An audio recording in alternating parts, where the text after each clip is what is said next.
चंद्रमोहन बट्टल, ये नीली आंखों वाला आदमी 1930 और 1940 के दशक के दौरान भारतीय फिल्म जगत के बहुत बड़े स्टार थे। चंद्रमोहन बट्टल का जन्म 24 जुलाई 1906 को मध्य प्रदेश स्थित नरसिंहपुर में हुआ था। चंद्रमोहन मूल रूप से इलाहाबाद के रहने वाले एक समृद्ध कश्मीरी पंडित परिवार से थे। उनके पिता पंडित जगन्नाथ सहाय बट्टल 1900 के आसपास कश्मीर से ग्वालियर चले गए, जहां उन्हें महाराजा माधवराव सिंधिया प्रथम के एस्टेट में रोजगार मिला। पंडित जगन्नाथ सहाय बट्टल सर तेज बहादुर सप्रू के संपर्क में चचेरे भाई थे। उनका विवाह ग्वालियर के एक परिवार मुशरान की एक लड़की से हुआ था और युवा चंद्रमोहन को उनकी नानी के घर पाला गया था, क्योंकि उनके मां की मृत्यु बचपन में ही हो गई थी। उनके नानी नरसिंहपुर मध्य प्रदेश में रहने वाले थे। चंद्रमोहन ने 1930 में घर छोड़ दिया और एक फिल्म डिस्ट्रीब्यूटरशिप के प्रबंधन सहित कई छोटे मोटे काम किए। इस नौकरी के दौरान उनकी मुलाकात जाने माने फिल्म निर्माता निर्देशक वी शांताराम जी से हुई, जो उनकी भूरी और नीली आंखों से चकित थे और उन्होंने सोचा कि वो एक बेहतरीन अभिनेता भविष्य में साबित हो सकते हैं। चंद्रमोहन जी ने पहले तो एक्टिंग के लिए शांताराम जी को मना कर दिया, लेकिन इसके कुछ साल बाद वी शांताराम ने उन्हें फिल्म अमृत मंथन में राजगुरु की मुख्य भूमिका की पेशकश की। तब चंद्रमोहन जी ने उस ऑफर को स्वीकार कर लिए। अमृत मंथन 1934 में रिलीज हुई थी। इसके बाद वी शांताराम द्वारा निर्मित धर्मात्मा और अमर ज्योति फिल्म आई। अमर ज्योति में चंद्रमोहन जी के अदाकारी को खूब सराहना मिली। फिर 1939 में सोहराब मोदी जी की फिल्म पुकार में काम करने के बाद उनका नाम बॉक्स ऑफिस पर एक निश्चित गारंटी बन गया। चंद्रमोहन जी मुगल ए आजम में अकबर के किरदार निभाने के लिए निर्माता निर्देशक के आसिफ साहब की पहली पसंद थे। ये उल्लेख करना उचित है कि सन 1945 में के आसिफ साहब ने अकबर के किरदार निभाने के लिए मुगल ए आजम में चंद्रमोहन जी को साइन किया था, लेकिन 1947 में देश के बंटवारे के कारण फिल्म के निर्माता हकीम सिराज अली ने पाकिस्तान जाने का फैसला किया। फिल्म अधूरी रह गई। बाद में जब दृढ़ निश्चयी के आसिफ साहब ने 1951-52 में इस प्रोजेक्ट को फिर से रिवाइव किया, तब चंद्रमोहन जी इस दुनिया में ही नहीं रहे। फिल्म प्रेमियों को चंद्रमोहन जी को नरगिस और बीना राय के साथ भी देखने का मौका मिलता अगर के आसिफ साहब बंटवारे के उथल पुथल के दौर में इस प्रोजेक्ट को जारी रखने में कामयाब होते। अंततः अकबर की भूमिका के लिए बाद में पृथ्वीराज कपूर जी को साइन किया गया था। महबूब खान की ऐतिहासिक फिल्म हुमायूं में खून के प्यासे राजपूत के रूप में चंद्रमोहन जी की अपनी पहली झलक कभी नहीं भुलाई जा सकती।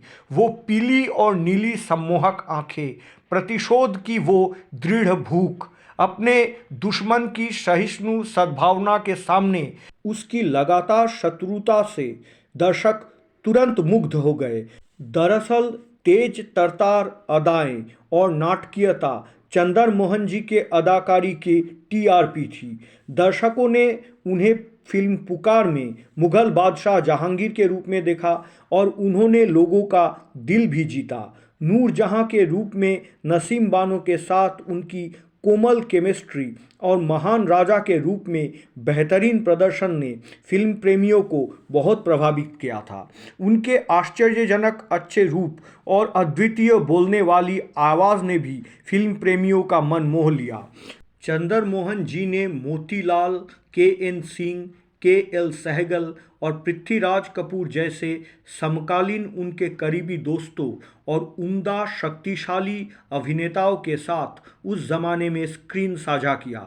मोहन जी सोहराब मोदी की फिल्म पुकार में सम्राट जहांगीर के रूप में, महबूब खान की फिल्म हुमायूं में राजा रणधीर सिंह के रूप में और महबूब खान की ही फिल्म रोटी में सेठ धर्मदास के किरदार में दिखाई दिए थे।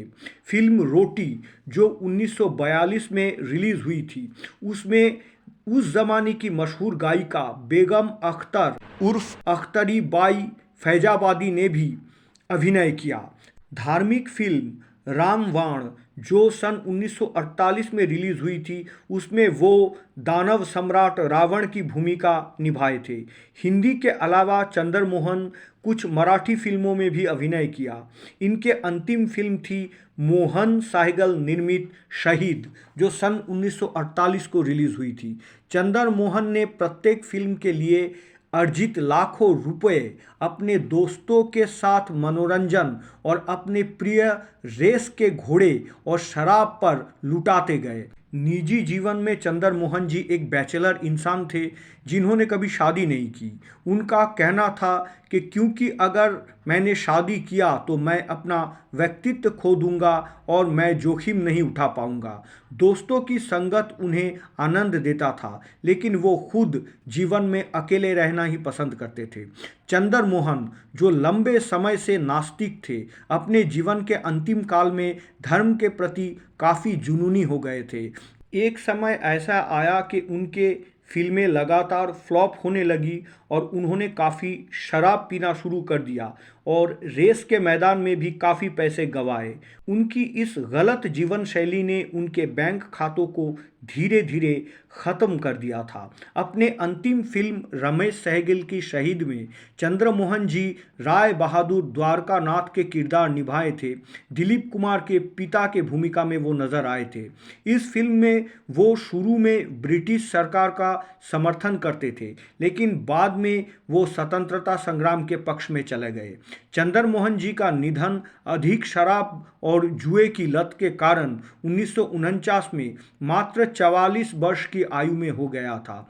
उनके कुछ उल्लेखनीय फिल्में जो बॉक्स ऑफिस के हिसाब से बहुत कामयाब हुई थी, उसमें गीता, तकदीर, शकुंतला और नौकर शामिल है।